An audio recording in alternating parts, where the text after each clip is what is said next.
The following is a special presentation of the Buccaneers Sports Network. This is the Jay and Keith Show. Two broadcasters, two microphones, and one meticulously scripted podcast. You what? Just kidding. Get it, J.K.? You get it. That's what I thought was so funny. It's not funny. Alongside Keith Brake, here's the voice of the Bucs, Jay Sandos. A very bitter Jay Sandos. I don't know what Keith Brake's doing, but I am bitter. Keith, I'm going to start with this. I hate the Chargers. I hate the Chargers. I hate the Chargers. I would have had a bold prediction. I'm looking at it now because, gosh, golly, bumgee willikers. I don't want to say a lot more harsher words than that, but that's Jay with the filter on. I realize it's a podcast, and I probably could get away with it, but we're an ETSU, and I like to be, I could always go back and bleep friendly. it later. You don't have to just post it right away. That's true. You have to EP it to me, and I'll take care of it. All right, so the women's basketball 7 threes did not come into play. No. The 15 and 10 double-double for Jalen Hayes did not come into play. But I thought, and I actually turned off the Charger game because I thought, you know what? I'm going to get the first win of 3 road teams in the super wild card, whatever they're calling it, extra large style wild card weekend. And then I woke up and realized the Chargers didn't win. And then I was like, you know what? Home teams are winning. The Giants win. Tom Brady's never lost to Dallas. They'll win. And then I'm just like, fine. I would not have missed out by the Chargers being the Chargers. And I know a couple of Chargers fans believe that. I know a couple of Jaguars fans too. But for the Chargers I figured fans, you know more Jags fans than the others, just because the proximity to the AFC South and all the Floridas that come up here. And I'm thinking I only know. Well, let's think about that. I know 2, 3. I know 3 of each that are like staunch, legit, like diehard fans of both those teams. Okay. That being said, the fact that cost me what I thought was a very good bold prediction, and the one that you, I think, voted least likely to happen, which, in fairness, if you look at traditionally speaking and records of playoff home teams, it does. But I'm upset. Okay, I don't know. How was your week? My weekend was I did survive with no injuries. yes, we'll talk we about might have that been the only ones that walked away unscathed from Saturday. Boy, that was tough to watch. That was tough to sit through, and just, you feel for the kids in those situations where they're so banged up, and you see something like what happened to Josh in the first minute and a half of the game, and it's. And that was the third one of the day. That was the third one of the day with women's basketball as well, which I know we'll get to in a little bit. But things not looking great on the injury front for ETSU basketball, and it's amazing how much your season can change in that short period of time. Because now, Jay, we talked about it before. When everybody's on the floor, they look like a different team. Well, you're not going to have everybody on the floor. Probably, potentially for the rest of the regular season. Yeah. Yeah, and, depending on the status of Brock Jancic, who's almost day-to-day every day, and the running joke is isn't everybody day-to-day every day, but still, with it being, in jeopardy there's a lot of games you could play, a couple of guys down. And the next man up mentality is more than that. I mean, it's going to hit him in the face, because reports are that Josh Taylor expected back around Southern Conference tournament time. Now, that depends on the healing of Josh Taylor, as Desmond Oliver said last night on the coach's show. Is there a chance he could come back earlier? Yes, it's his left wrist is he's right-handed, but there's still obviously things you have to do with your left hand, left wrist, and shooting, rebounding, dribbling, all the other things. Right. There's also a chance that his season could be done. Yes. And it just depends how it is. So they're going to move forward, and a little bit of unknown, and the next week or so they will know more. And they'll probably get a second opinion just to double check. And again, depending on swellings and things, and outlook could change. But right now, I would say if you're a Buck fan, the realistic expectation is probably not until the Southern Conference tournament. I would start there, and if you get better news that he could come back earlier, great, right? Santa Claus came way early. Absolutely. Yeah. 10 months earlier.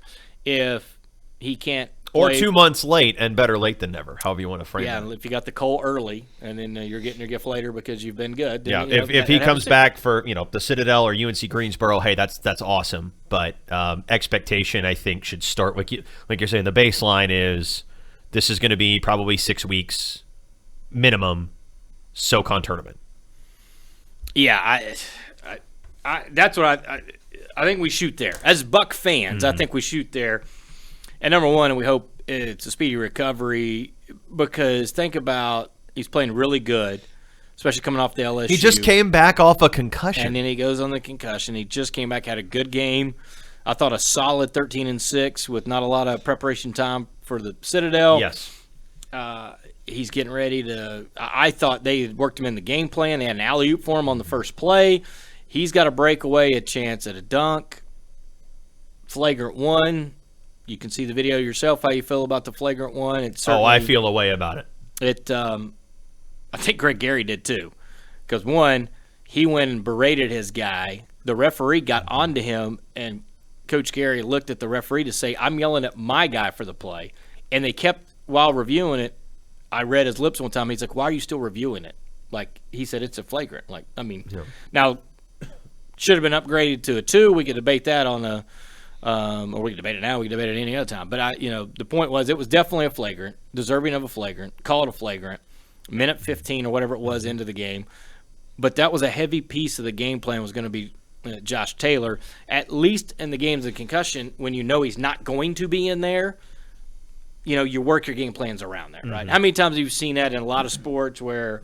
We're game planning heavy for this guy or that. He goes out. Now you got to try to adjust. And, yes, they work on other plays and they have other sets and they do whatever. But if you're trying to make somebody a focal point of your game plan and he goes out or she goes out early in a game, I think that game changes dramatically what you're trying to accomplish. And for Josh Taylor, it was a little scary. Me and you've talked about this, and I've talked to a few other fans that saw him kind of shaking. And the people behind me, I was sitting behind you at Freedom Hall for the game, and I heard people in the stands like turning to each other going, his hands are shaking. Like I'm worried that it was something honestly more serious than that, but it makes sense, given a severe wrist injury. I thought he, landed hard on his tailbone the way that he did, and he's not necessarily like the beefiest guy. He's a big, long guy, but he's not necessarily the beefiest guy. There's not a lot back there for him to break his fall with. So I was worried that he had maybe done something even more serious than that. Still really just gutted for Josh. I saw him after the game. He seemed kind of out of it, and possibly that's because he was given something for the pain that just kind of helps him manage and all that. But I wanted them to give me something for the pain because after watching Courtney Moore kind of bang knee to knee, then watching Rufus Milner, Jayla go down in a non-contact, and her clearly in pain, and then seeing Josh's like physically shaking and adrenaline and everything, shock and trauma, all the other words. Like at some point in time, I almost want to know if the doc could bring me something. Like I was given the bullpen sign, like, "Doc, come get me." Like, cut me. I don't know if I needed a cut man or not. Just cut me. See what happened. Yeah, it was scary to watch in person like that. I'm glad that there wasn't a significant issue beyond just the wrist because broken. And as much as I'm going to miss seeing Josh out there, that stuff will heal. If something more serious were to happen from the way he landed on the court, that would be really scary. But I will talk about that play. There is absolutely nothing valid, nothing good, no amount of good defense can be manifested from going up there and just taking a blind swing at a dude going in for a dunk. What are you thinking? I mean, flagrant 1, flagrant 2, whatever. It is a flagrant foul. It's barely any kind of basketball play.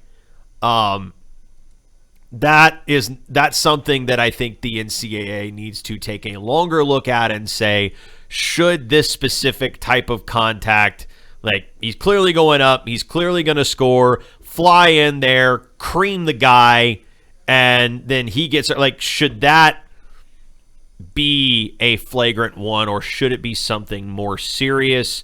I think you could have justified a flagrant 2. But it was just not a sensible basketball play.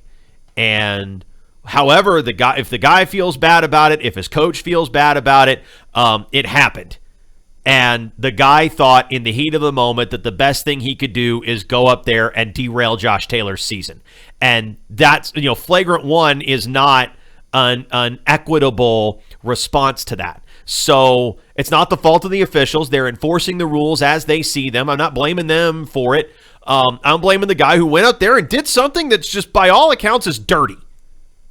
Like, just don't go back, watch that play, and just show that to your kids and say, if you ever do this, I will run you until your legs fall off. Like, just draw a hard line that this is not acceptable in 21st century basketball, because it wasn't acceptable in 20th century basketball. Sometimes we like to think that the late 80s, early 90s with the bad boy Pistons and all that was just a street fight where there happened to be a ball and some lines on the floor. And that's not the way it was. Those teams got disciplined for that stuff. So let's draw a harder line and enact a higher standard on what constitutes fair play, and then just not do this stuff where we ruin kids' seasons for the sake of preventing 2 points. I think, and somebody challenged me this because I say this all the time. Hard foul, right? But you don't let them score. But they left out a word. I say a hard, clean foul, and you don't let them score. And I often say, and preface, when I say hard foul, I don't mean injury. I don't mean a non-basketball play. I'm just saying you hit a guy, like if they're going up for a shot and you're trying to block a shot and you can't get to it and you hit their arms or you bump them off the thing, there's a difference. And I think if you've played or watched basketball long enough, I think normal fan understands when I say hard, clean foul, don't let them score, but you don't injure somebody. Right. You don't take out a leg. You don't do whatever. And when a guy is in the air, it's 10 times more dangerous to go up there and foul him than it is when he's on the floor. There are a lot of times where guys will wrap up, and I don't mean like around the waist wrap up, but like they'll get a little bit of the ball and kind of grab the arms or something. Somebody's about to shoot the ball going up. Like, so, because I did get challenged because, I think people around the league listen to some of the things that we say, we talk about it and all that. And I've said that before, and I've said it during broadcast. But I do want to clarify, I was challenged a little bit on it. What I say is a hard, clean foul where you don't compound it by letting a guy score. Basically the touch foul for no reason. And we've seen that 1,000 times where a guy kind of goes in there and flails at a guy on a fast break. I'm like, well, if you're going to do that, at least make a better effort to knock the ball away, instead of just barely ticky-tacking it. But in the same token, I still normally say one way or another, either use the word clean or not try to hurt somebody, because that is completely different. A good, clean, hard foul is still viable in basketball. What we saw there, and I'm not saying that Sean Walker Jr. is a dirty player. Let me be clear. He's played 5 years against ETSU. There's nothing. I watched a lot of Southern Conference basketball games. Never seen anything from him to say that this is his third, fourth offense and he's a dirty player. That particular play might have been dirty, but I don't think he overall is a dirty player. I think that just happened to be a dirty play when the moment where he made a bad decision, and he needs to make a better, or any player needs to make a better decision, because there was a way to foul Josh Taylor where he's not injured. And I would be saying this if we had an ETSU player that would have had a flagrant one against a Mercer player that would have broke a wrist and put him out. I would have the same take because, again, I'm all for the hard, clean foul. I am not for the dirty foul where someone is injured. 2 free throws in the ball is not an equitable punishment for what that was. That's not an equitable. It doesn't balance things out. It's not anywhere close to like ameliorating the impact of the injury, the foul itself, the act itself. I'm still pretty upset about it, and maybe this is not something that he's done before, that Walker has done before. Maybe it's not his reputation, but he still did it. And now ETSU has to live with the consequences of his bad decision. And that's just, I just hate that. I hate it. I hate it when any team has to again, this is true when any player on any team is injured by a deliberate act of another player. He went up with the intent to foul him hard. He screwed it up and he hurt him. He broke his wrist. Well, that's like, maybe you need to reevaluate what you're trying to do in that moment.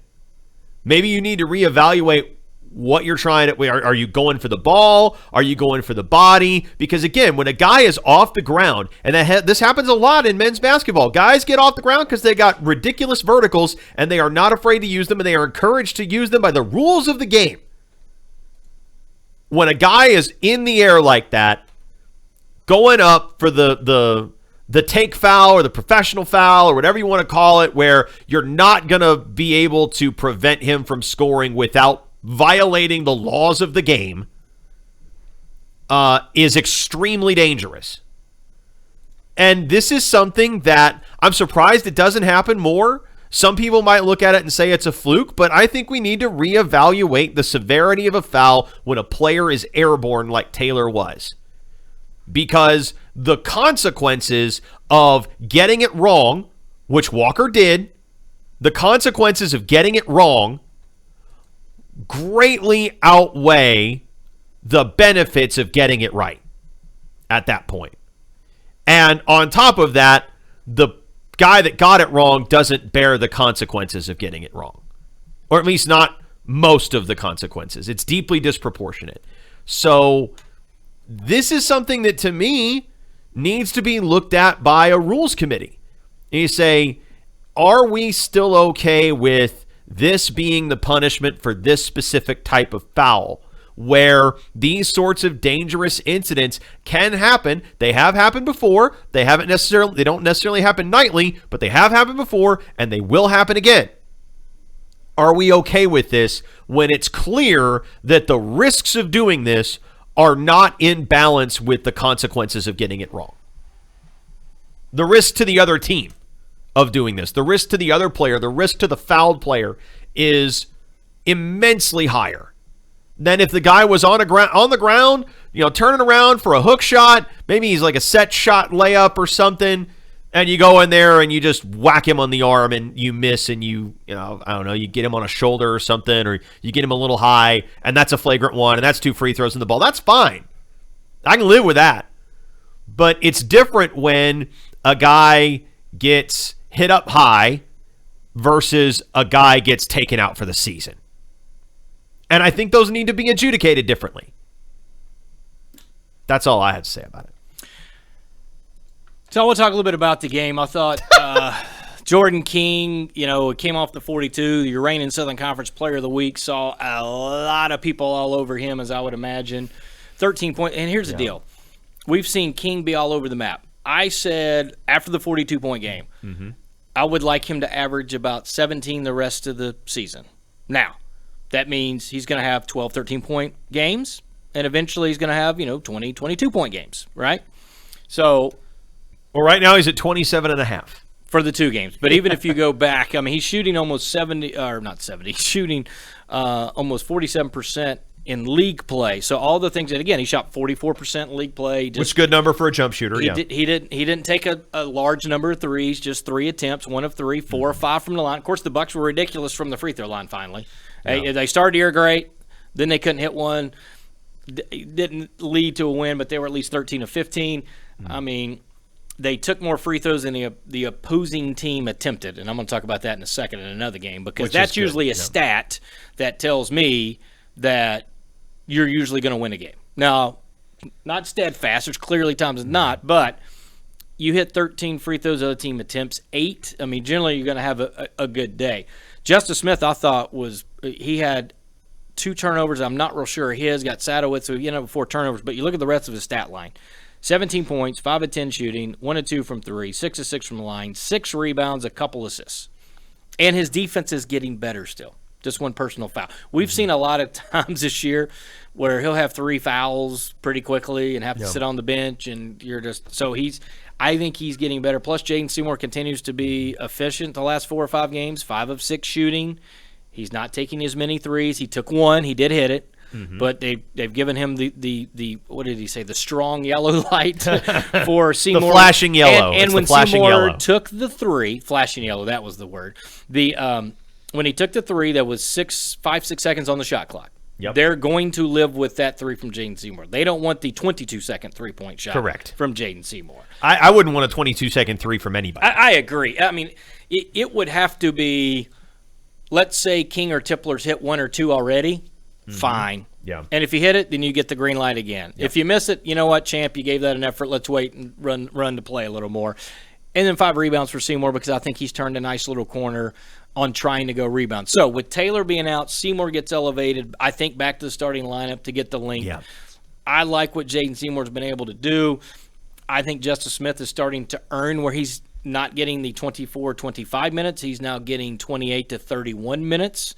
And he's starting to produce not just offensively, but to me it's the defensive side that's helped him. And he's got a little bit of length, and he's a big, strong dude, in all honesty. And he's long enough, he's athletic enough, he's quick enough, and he's had that desire to jump into the passing lanes and tip the ball and disrupt the other team's offense that can turn into runouts and those sorts of things. Smith shot the ball pretty well. Granted, some of those shots were later, the game was kind of already out of hand at that point.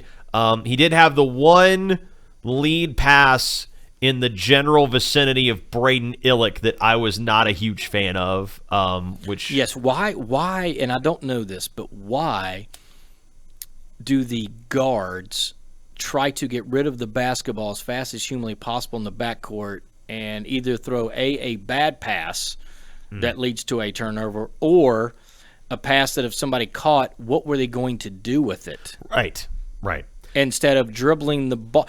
Like Tipler had one too where I was like, if he would have just dribbled, it would have been like a 4-on-2 and he had options, but instead he tried to throw it ahead and that was what doomed ETSU, was decision-making. It was flat out decision-making was not up to the standard it needs to be up to. And I look at 17 points or no, it was 15 points off 17 turnovers by Mercer. 15 points for Mercer off 17 turnovers. Literally the difference in the ball game at that point. A lot of things can change if you cut the turnover number in half and you cut the points off turnovers number in half, let's say. So let's say it's 9 turnovers and it's 8 points. Okay, well, now it's a 5-point game. And also maybe instead of those other, 8 turnovers, you score 6 points. Now you win the game. That's the difference. That's the difference right there. It was ETSU just repeatedly made bad decisions with the basketball in terms of when to pass, in terms of where to pass, and it doomed them over the course of the 40 minutes. And really, I thought Mercer really took command of the game, kind of like we've seen with teams in the past against ETSU, the way Western Carolina did, the way Furman did. Remember when they went like 1 for 12, and then the threes wouldn't stop falling at the end of the first half. Mercer hit shots, and they go on, like a 7-0 run at the end of the first half. They take the lead, and then they put their foot on the gas in the second half. And they were able to get... they were able to snowball some of the bad decisions by ETSU into points, into a bigger lead, and the Bucks have a lot to clean up before Samford comes in here tomorrow night, a team that has been playing really, really well, going primarily through Logan Dye in SoCon play, and maybe about to get Quez Glover back. So this is there's a lot of work still to be done. And this group's going to ride the roller coaster a little bit. There are going to be some games that they should win that they don't win. Honestly, I think Saturday was one of them. There are going to be some games where you think they're going to get run out of the building and they fight it all the way to the wire, and they might even pull 2 or 3 of them out like they did with Wofford. So this is I think this is just what this team is. It's just an adventure, and there are going to be times where everybody's locked in and everybody's making crisp passes and doing what they need to do with the basketball. And then there are going to be times where you get just too aggressive and you get past aggressive and you get to reckless and you're making, bad decisions with the ball, live ball turnovers, turned into runouts, turned into points. And that's how teams beat you, especially at home. That's how teams have beaten ETSU, is taking advantage of mistakes and live ball turnovers. And that's how I think Queens, I think won here, UNC Asheville. Of course, they had the Pember jumper at the end, but I think they capitalized on a lot of turnovers. And certainly Western, Furman, and now Mercer have all done the same thing. So, a couple numbers, and then I'm going to transfer to some Southern Conference men's basketball talk. But Jordan King in league play is 16.2. Yes. So if he sticks around, like I said, if he sticks around 17, I think that, forget some of the stuff in the non-con, but if he can stick around there, I think ETSU's got a chance to be successful. Another guy in league play that stepped up tremendously, Jaden Seymour, is averaging 9.3 points and 8 boards a game. Mm-hmm. And so I think that is another number to look out for. Now, I'm also going to throw this at you, some extrapolating here. Uh-oh. Jordan King went 0 for 9 and then went for 42. DeAnthony Tipler goes 0 for 7. Does that mean he goes for 35? Would be nice. I would love to see it. You're not willing to throw that on the bold prediction board, are you, Keith? Is that what you're telling me? Man, I don't know that. Is he gonna? Yeah, I mean, here's the thing. Like, if he's just knocking down shots, I mean, he's got potential to hit 8 threes as well. Oh, absolutely. I just think, like, do you let him roll because that's your best chance to win on a given night, or do you still play him his rotation minutes? I would have to think you let it ride a little bit longer with whoever is doing that, whether it's King, whether it's Tipler. And Tip, I think Tip would even be the first person to tell you played his worst game of the year on Saturday. That was not his standard. It was not the standard he set for himself. I do expect him to come out with a little bit of fire on Wednesday and play with a little bit more gumption, maybe a good word for it.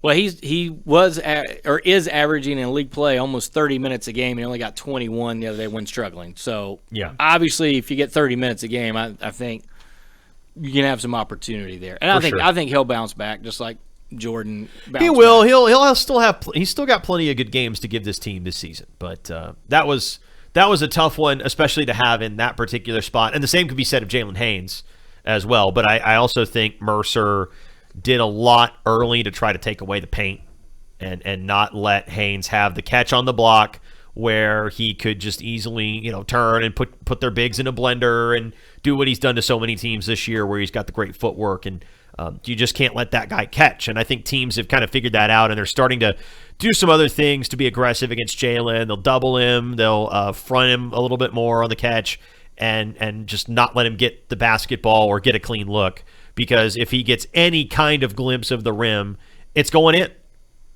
And he was forced into some tough shots when he was able to get shots at all.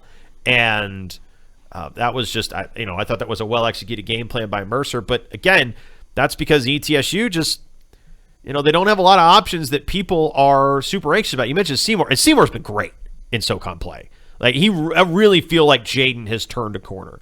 We also look and say, Seymour's going to take 1 3 a game. He's going to take it late in the shot clock.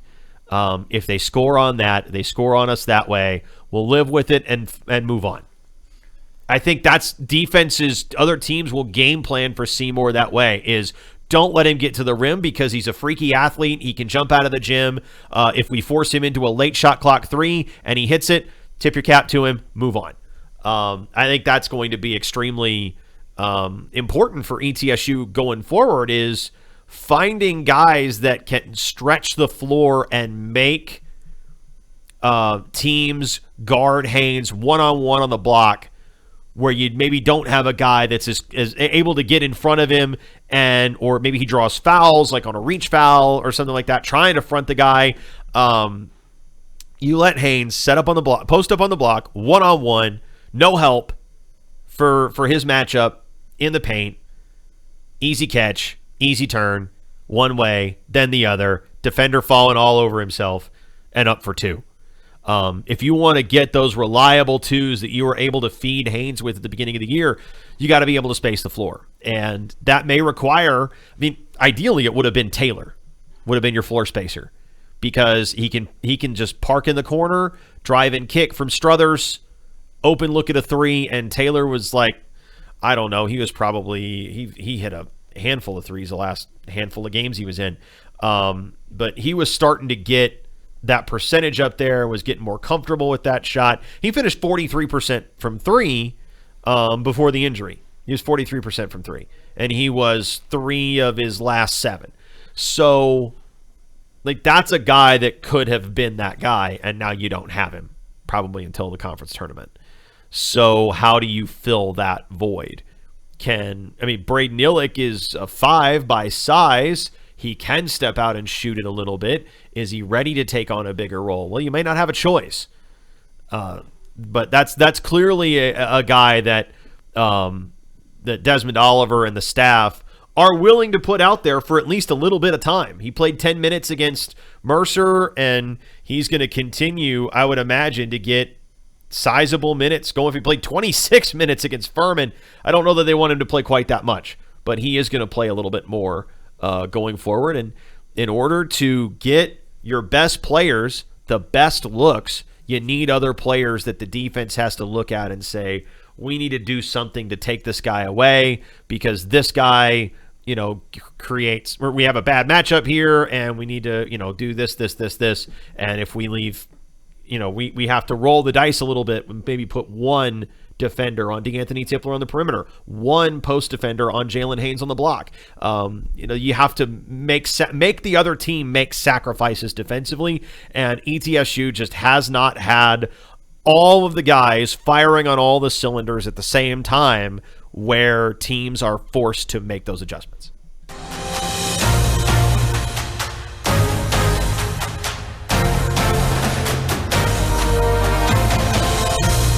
You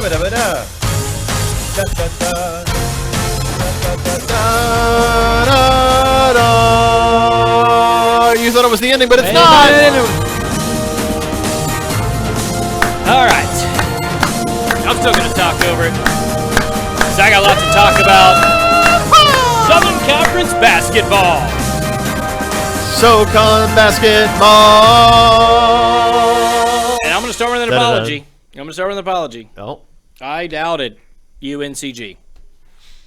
Yeah, I'm going to have to give an apology, because oh, man, the fact that they won a game that was above the 60s, number one. Yeah. Then they go to Timmons Arena, number 2. And yes, SoCon John did send me my favorite stat, which was UNCG from the line on the road, 33 of 41. Wow. Furman 17 of 20.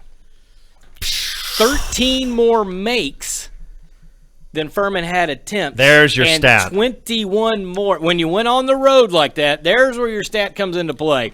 21 more attempts, but more importantly, they had 13 more makes than Furman had attempts. Star stat. The last 7 points in regulation for UNCG was at the line. Now, wow. I don't want to feel too sorry at some point, because Furman was up 13 with 9 to go. 69-56. Now, easiest way to get back in there, right? Get the free throw line. You get points that are going to be tossed up without the time running, all this other stuff. And then 11-3 UNCG, and not a lot of free throws in overtime. Mainly a lot of made buckets for UNCG, as they pick up a huge 80-80 win. And that wasn't even the best comeback of the day. On ESPNU, if you didn't pay attention, Chattanooga up 19 at Samford. Wow. And the Bulldogs, buckyball. When you got it, you've got it. right? Like, I mean, so you look at Wednesday, and we backtrack just a little bit, and they were bloodbaths. I mean, ETSU 22 over the Citadel. It was 18 Furman over Mercer. What was that? 15 UNCG against VMI. It was almost 20 Chad against Western, which I was a little shocked with. And Sanford just obliterated Wofford by more numbers than I can count. So I was a little shocked because the league had so many tight games, and then you turn around and the Citadel at home, which we said is, and I know ETSU bested them, but the Citadel's got better chance to win at home. They knock off Western, so back-to-back losses for Western. That was rolling.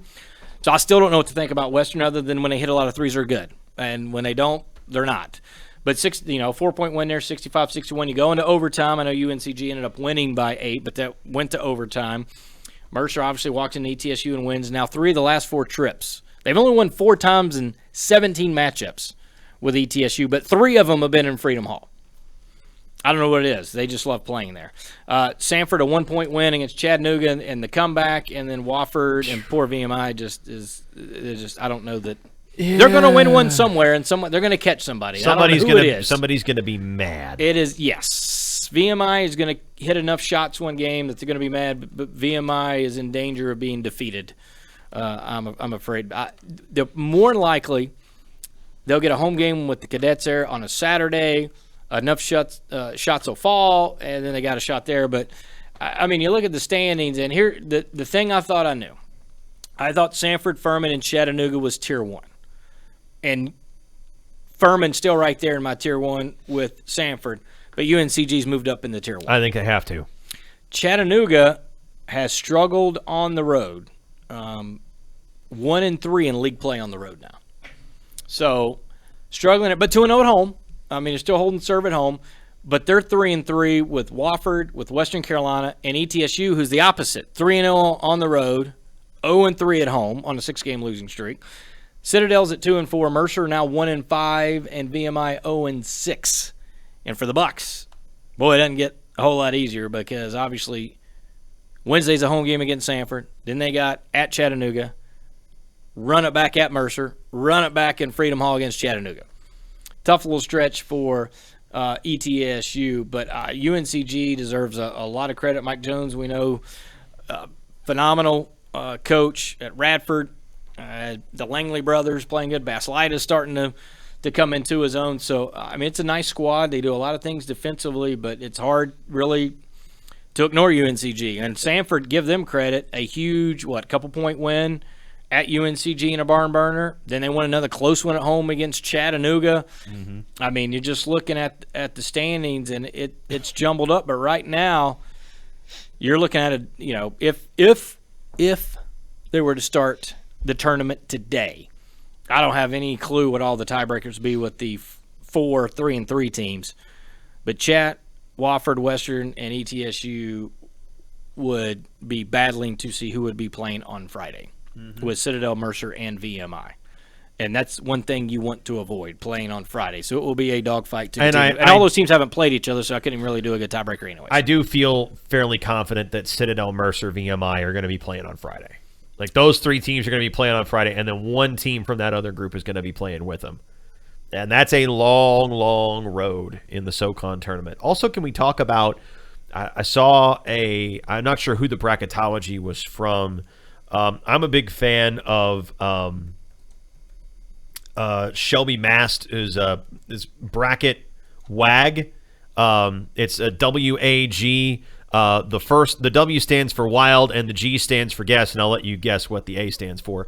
But a lot of people in general have been kind of bearish on the SoCon champion in the NCAA tournament. Shelby has Furman as a 15. I saw somebody with Sanford as a 16 in Dayton in a play-in game. Those are it just feels like the league in general is down this year, and sometimes that can create some fun scenarios where you got a lot of chaos, right? The team that keeps its nose clean is going to have the best chance to run away with this thing, but even then, you just never know. Like, you feel like you know, and then and then suddenly, like, you think Mercer's bad because they're losing all those games by 17 points. They go on the road and beat ETSU by 13. You think you know stuff, and then you realize how little you know. You think VMI is bad, and they will beat Western Carolina at some point, or some other team that they should not beat based on the caliber of those teams. They're going to beat Wofford at some point. They're going to beat somebody, right? I mean, they just got boat raced by Wofford, but they're going to beat somebody at some point that they probably shouldn't. Like the Citadel beating Chattanooga in Charleston. Those sorts of games are way more ripe to happen in this environment where the league as a whole is down than they are when the league is up and you have a clear top 3 or 4 teams that are just clearly, like, on paper and on the eye test are just way ahead of where everybody else in the league is. This is going to be chaotic, but be prepared for a disappointing outcome when it comes time for Selection Sunday for whoever the SoCon champion is. You're going to be in a really tough matchup. If you get in the playing game, the only saving grace of that is if you win the playing game, you get a second tournament unit. Yes, and the league does too. So yes. You get the only saving grace. If you're going to be in a 16, and we've told people this for years, pull to be in the play-in. I know it makes no sense. Pull to be in a play-in, because if you win that, tournament win, and you get an extra share. You get twice as much money. Let's take a look at this week's games on the men's side, and we'll transition to the women. Then we'll hit a little bumper and talk ETSU women's hoops. But Wofford at Western, this is on Wednesday. ETSU hosts Sanford. And then the big one, I think, Furman at Chattanooga. And the big one there is it going to be, and I've already clicked off stand, but is it going to be for the men? Will it be the 4th loss for Chattanooga? Cool. And they would be 3-4, or does Chat and Furman tie at 4-3, and it'd already be 3 losses for Furman. So that's a huge game for both squads, and it's in the Roundhouse. So you kind of want to favor, or at least I will, favor a little bit Chattanooga there, where they played much better at home. Then on Thursday, there's a couple Thursday games. Citadel, UNCG, Mercer at VMI. So Mercer could maybe look to pick up win number 2. VMI may be thinking this is our best shot at home to pick up a win, except for the Citadel. And UNCG's got a chance to win 2 at home against the Citadel, and then Saturday against Mercer. VMI will play the Citadel on Saturday, so VMI has to be thinking, if we're going to get one, these 2 games are our best chances at home. ETSU will go to the Roundhouse, as you know, and then Western Carolina at Sanford, where I don't know anything about Western Carolina.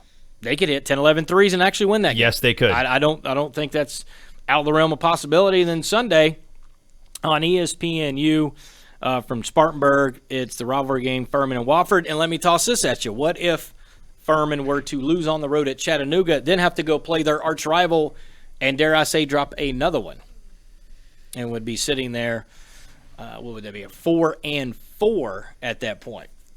And in Wofford, I mean, they could win. Again, I don't know what to think of Western. I mean, Wofford could go win at Western for sure, but I could see Western winning that by double figures, knocking down a bunch of threes. I could see Western upsetting Sanford on the road. I could also see Sanford winning by 21 at their place against Western Carolina. I just don't know.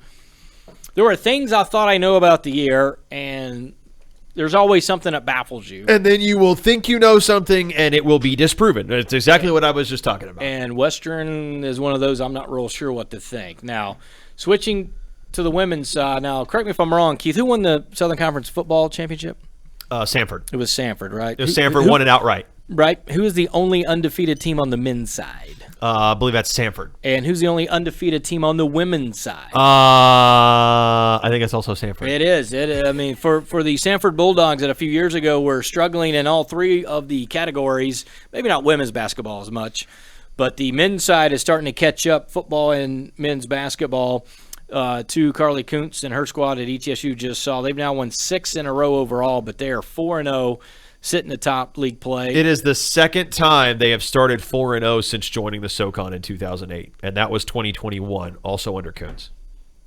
So they're rolling right now. Andrea Bailey's just a special player. And, Mock said after the game, if we had Courtney Moore and Jayla Rufus-Milner for the whole game, I think we win, and I think she's absolutely right. They were that close to Sanford. They got it down to, 2-3 points with 2 minutes left. Just could not get over the hump against a really good Bulldogs group that hit some shots. They have some length. ETSU was good at frustrating that length early, but eventually Ngulafak was able to break through and get 10 or 12 points. And that was that's one that I think has been kind of emblematic of the start of SoCon play. And golly, the loss of Jayla Rufus-Milner and Courtney Moore in the first half, in the span of about 10 minutes, they lost them both. Still not certain what exactly their status is, but the official, the word from the coaching staff is Jayla Rufus-Milner is probably done for the year, and Courtney Moore is probably going to return to play at some point. So no more specifics than we anticipate. Loss for the Jayla Rufus-Milner loss for the year. I am not 100% certain, so I don't want to say it with confidence, but I believe JJ has another year of eligibility. She has the COVID year, I believe, still. And Courtney Moore, we certainly hope to see her back sooner rather than later. But if they lost Courtney, she got in a scrum and then just banged a knee against somebody else's knee and ended up on the floor. And she wasn't walking around crutches or anything. She was walking around under her own power in the second half. Didn't have any ice or anything on it. So did appear knee was pretty evident on the replay. But those aren't the ones that scare you. Right. It's the ones that scare you is the non-contact, which was JJ, and she slapped the floor, and you like when she was down, and you knew it was bad. You knew it was bad. But they lost Courtney, and they still went up 9. And you're thinking, okay, well, yeah, we can fight through some adversity and win this game. And then Rufus-Milner goes down, and then you're like, you can just feel the air rush out of the building. Because ETSU started that game hot. They led by 9 with, 2 minutes left in the half. And then, Wheeler comes down and bang, bang, back-to-back threes. 9-point lead is now 3. And I thought that was the turning point period of the game. Yes. The back-to-back threes got a little bit of momentum to the locker room, and then they just carried that into a monster third quarter. 30-point third quarter, yeah. But Rufus-Milner is the connective tissue that makes that whole team work. She's the player that holds that whole team together with her rebounding, her positioning, her instinct of when the ball's coming off the rim. Great job of getting leverage against bigger players. And she holds that group together in a lot of ways. And you saw it without her against Converse, right? ETSU was a lot scrappier on the glass against Converse than they were against some other teams that they had been dominating. And now you're in a position where you're not going to have Rufus-Milner. It's Jakaya Davis and probably a little bit of Megan Downing at the 5. Might even see some Journey McDaniel at the 5. Just to go with a 5 outlook and see how you can piece that together. But yeah, JJ is both of them are going to be hard to patchwork through. I think given that they have some shooters on the bench, they can probably cobble together the 3-point production to replace Courtney Moore in the short term between Malia Kurtner and Sarah Thompson and who they've got on the bench. And even Journey taking a few more threes. But JJ is going to be really, really difficult for this team to replace. They do not have some. It's going to be really tough for them to patchwork it together. Jakaya Davis is going to have to step up in a big way if this team wants to follow on from its really solid, just record-setting non-conference schedule to doing something in SoCon play. And it's a tall task that has been set before this group. With 2 key players on the sidelines, one probably for the remainder of the season, anticipated as being a season-ending injury, and then the other optimistic for a return this year, but still nothing definite on a timeline or even the full extent of the injury for Courtney Moore. And nobody's going to feel sorry for the Bucks because they're going to go on the road and take on Jackie Carson and Furman on Thursday. Then they're going to I don't know if Wofford's still going to be mad. I still want to talk about that for a second because the upset of really, I thought the entirety of the SoCon play on the women's side was Western Carolina. Now, I mean, listen, you've heard me say it. Western Carolina football, right? I don't know what to do with because They lose at home to the Citadel, kind of after they had won a few games, got kind of rocking and rolling. Then they, stopped Chattanooga from going to the tournament as far as the FCS playoffs by winning that one. Men's basketball, I just said it last segment. I don't know what to do with Western Carolina. West Carolina women's basketball generally has been trying to fight to get out of the 8 slot. And, boy, what a nice win for Kylie Hill against Wofford. What was that, Thursday, right? And here's the oddity I want to talk about. So, Wofford and Western, the women's first quarter, 15-15. Second quarter, they each score 12. Third quarter, they each score 14.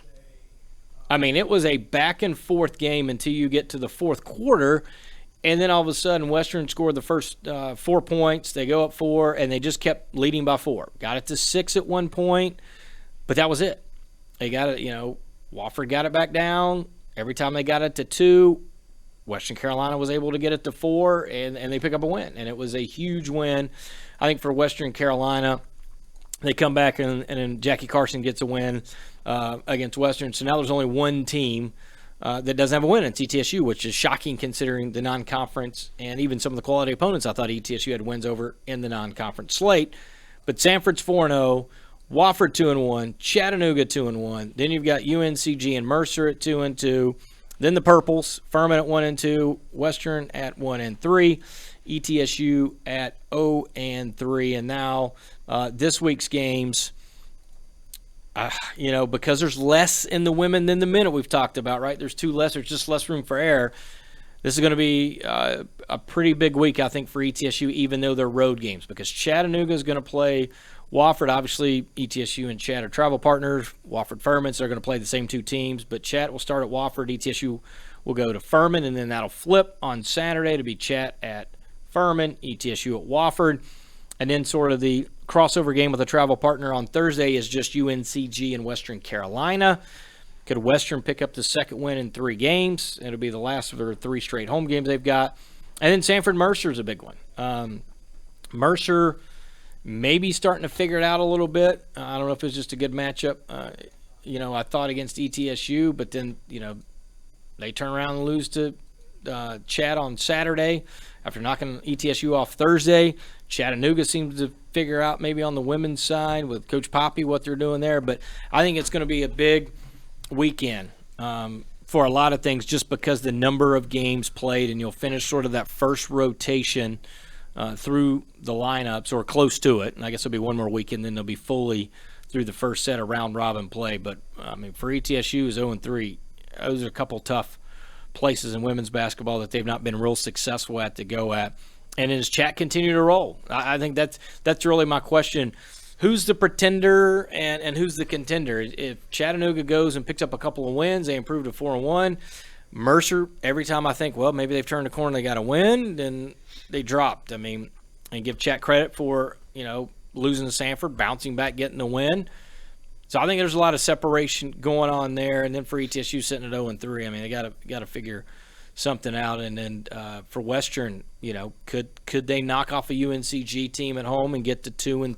UNCG would fall at that point to 2-3, and then so the standings in the women are always a little difficult to kind of look at and what they're going to do just because of the less number of games, and they're just a little more. When you play less games, they're a little more important, right? I think it's pretty simple to find out, but that's sort of my take on this weekend of women's basketball. And I'll be curious, especially on Saturday, the Sanford-Mercer, because I think if Mercer wants to get back into the conversation to get to another regular season championship, they can't fall to Sanford and be 3 games back. And, again, the limited number of games that are going to be played on the women's side of things. And then for ETSU, they're all must-win now, and because of injuries, again, nobody's going to feel sorry for you. Furman's not going to feel sorry for you. Certainly Wofford, who's still angry from losing the Western game on the road, is going to be angry. So, and then for Chat, I guess my biggest questions are, can Mercer, with a home game against Sanford, I believe it's a home game. Let me double-check that. Yes, it is a home game for Mercer. Yes. It's at home. Can they knock off Sanford, get back into the regular season championship hunt?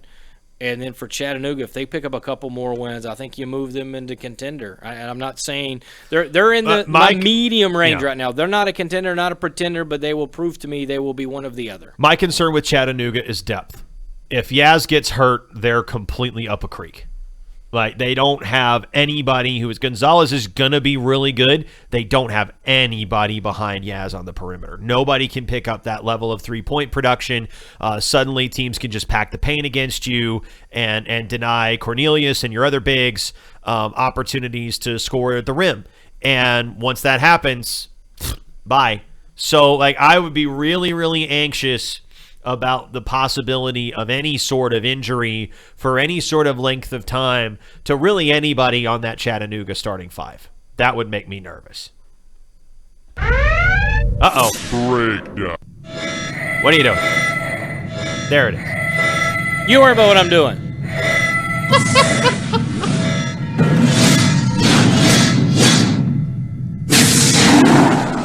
Portal Watch. Because I promised everybody on Tuesday, right, I said we would have news to share regarding transfers. So you have multiple guys. I have the list of who is enrolled and on campus because we said, now this isn't the completed list because there are a couple more I've been told that are trying to get in by the end of the week so that they still can, but you still can enroll, still can get in there, and you don't have to actually be done on Tuesday, so they're trying to work on a couple more. But right now, the four transfer portals.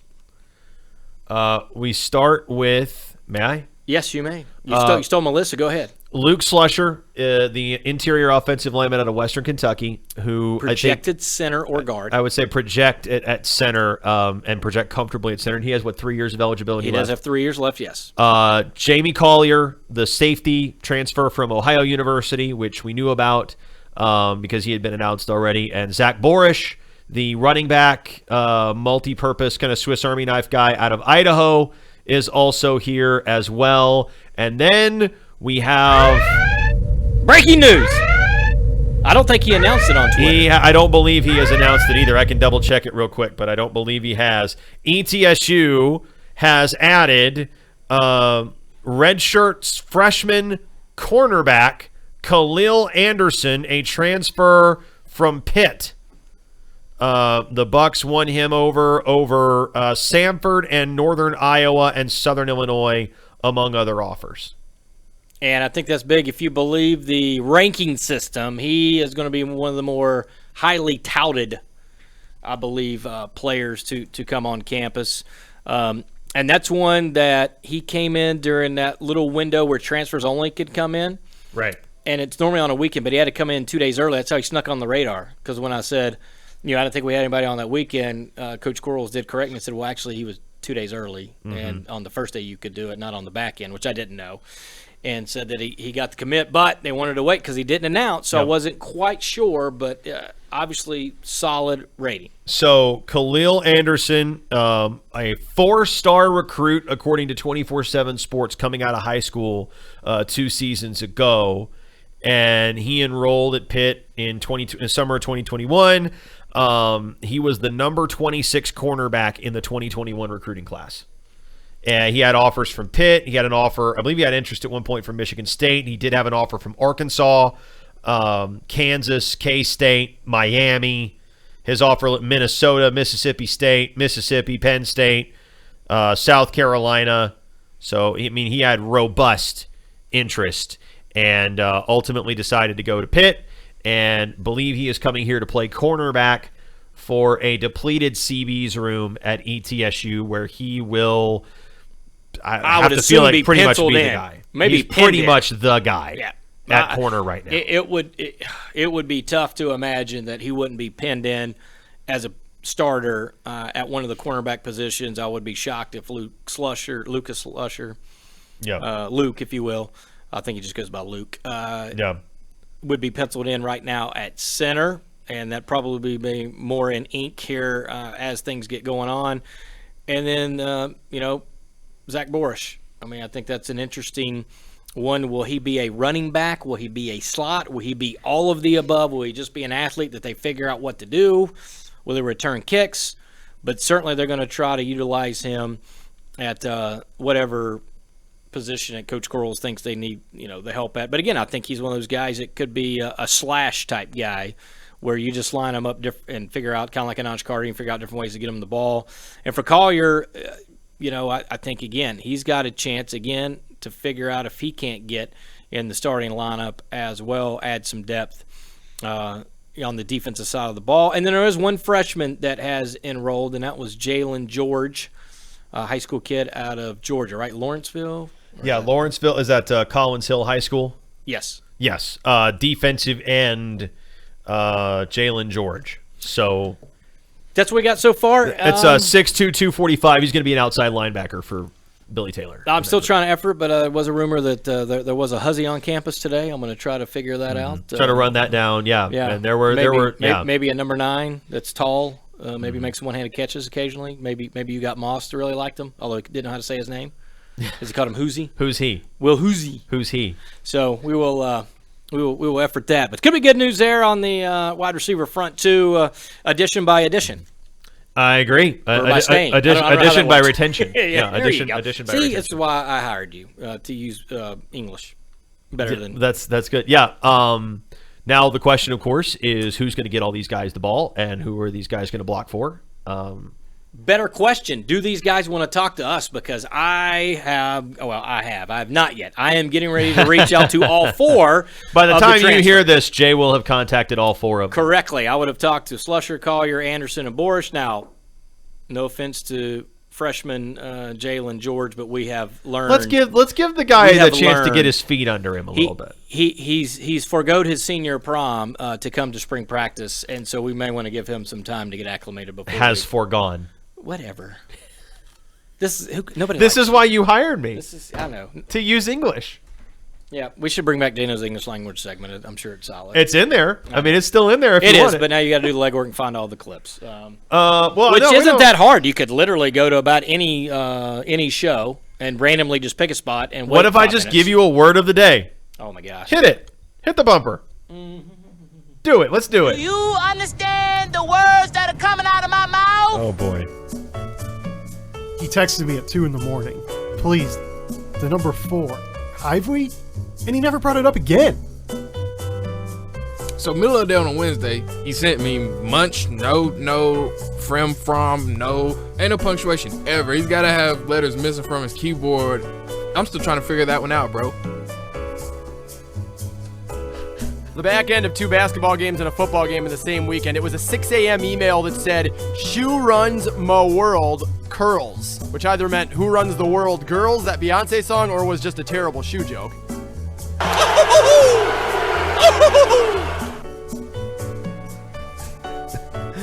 I think that's the whole. It is the whole thing. Yeah, I know we got the nice bossa nova vibe. I love this for 11 minutes. Why did you need that for 11 minutes? Because this wasn't a weekly segment. This was one of those that they built, and I never knew it was going to hit. But it would be built, and it would be like 6 or 7 examples. Some would be actual on-air examples. Some would be text. Some would be email. Some would just be apparently, because I refuse to believe that I said some of these things while other people heard them that I don't remember saying. So sometimes they just brought in guests to have multiple people say, yes, I said this thing that I obviously can't. Because they had to have corroborating testimony, yeah. Yes, but I just feel picked on because they didn't have that. The other stuff, it's kind of hard. How about a word? I guess I could pick a word that's a little bit more. See, that's. Oh, you know what? Actually, sure. Let's do 2. Let's do 2. Okay. Your first word is recondite. Recondite. Recondite. This is a very formal word. I'd be very impressed if you knew what this was. So recondite. Yes. It is an adjective. I'll give you the part of speech. Okay. Yep. You say it as if that helps me. I would assume that. Well, I know that if I didn't, you would try to use it as a noun. That's true too. Yeah.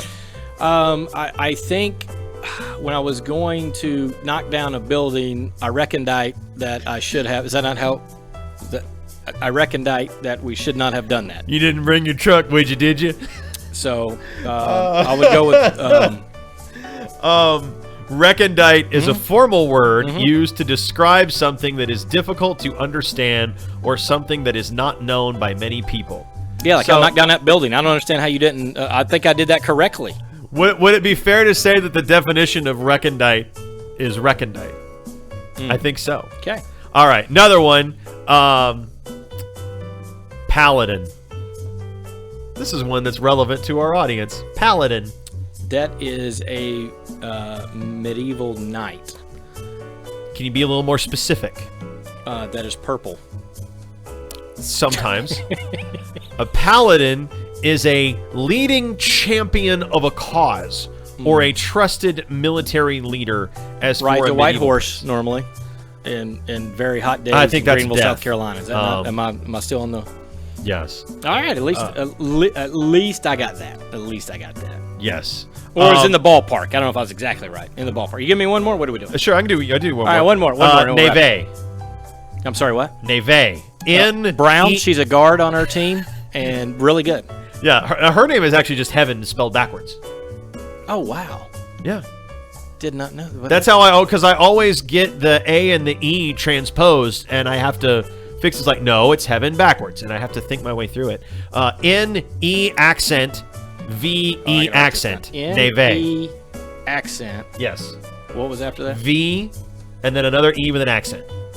N-E-V-E with double accents. Yes. Neve. Okay. Neve refers to a field of coarse granular snow, but when used narrowly, according to Merriam-Webster Dictionary, it means the partially compacted granular snow that forms the surface part of the upper end of a glacier. So have you ever been in a situation where like there's like that glaze, like you've got snow and like a donut? There's snow and then it rains a little bit and like the snow becomes kind of icy. You've never experienced that? Maybe that's a no. Midwestern I'm still trying thing. to figure out the granular or whatever you said a minute ago. I may need a secondary. It's like where the snow becomes kind of like it's very textured and you can like. Is it coarse? Is it coarse? Yes, it's coarse. It's texture. It's coarse and it gets everywhere. It's. But you can like you step on it and like the initial outer layer is like a crunch, and then it's softer snow underneath. That I kind of think is what neve means. Okay.